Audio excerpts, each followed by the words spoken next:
Rodriguez, bonjour. Racontez-nous le parcours de votre projet de l'innovation jusqu'à la création de l'entreprise.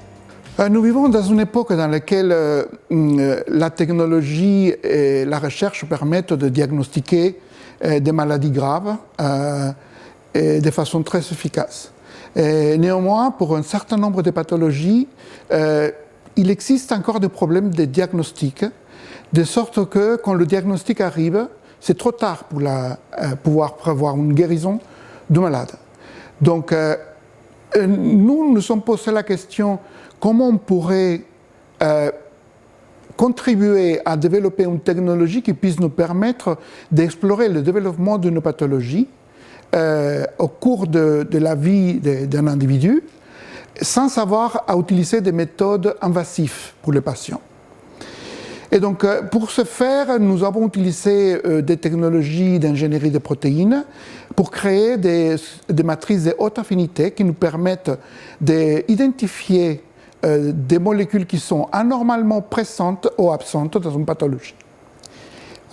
C'est ces matrices de haute affinité que nous appelons pièges moléculaires nous permettent donc d'identifier des biomarqueurs potentiels des pathologies et en même temps des cibles potentielles thérapeutiques pour permettre de développer des traitements thérapeutiques plus efficaces que celles qui existent actuellement. Quelles ont été les étapes déterminantes pour aboutir à la création de l'entreprise? Je voudrais souligner 3 étapes importantes. La première, c'est la conviction, c'est-à-dire être convaincu que vous voulez dédier de votre temps de recherche pour faire développer des méthodes qui vont arriver vraiment aux cliniciens, aux industriels et même aux chercheurs pour aboutir à découvertes importantes dans les domaines de leur spécialité.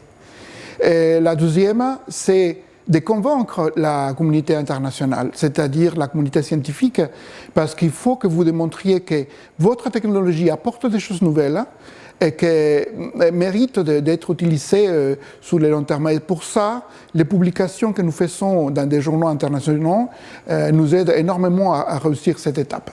Et enfin, le troisième point, c'est l'essai d'ordre pratique, c'est-à-dire que nous avons besoin de concrétiser une invention, valider la technologie, pouvoir breveter l'invention, et pour ça nous avons reçu des aides de la région Occitanie avec des programmes comme Prématuration ou les programmes de repères qui nous ont permis d'aboutir à ces produits que nous allons mettre au marché maintenant.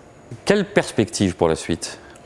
Je pense que pour nous, l'aspect le plus important à développer, c'est l'aspect commercial, de pouvoir faire arriver notre technologie à tous les gens dont on a besoin, nos collègues scientifiques, les cliniciens et les industriels.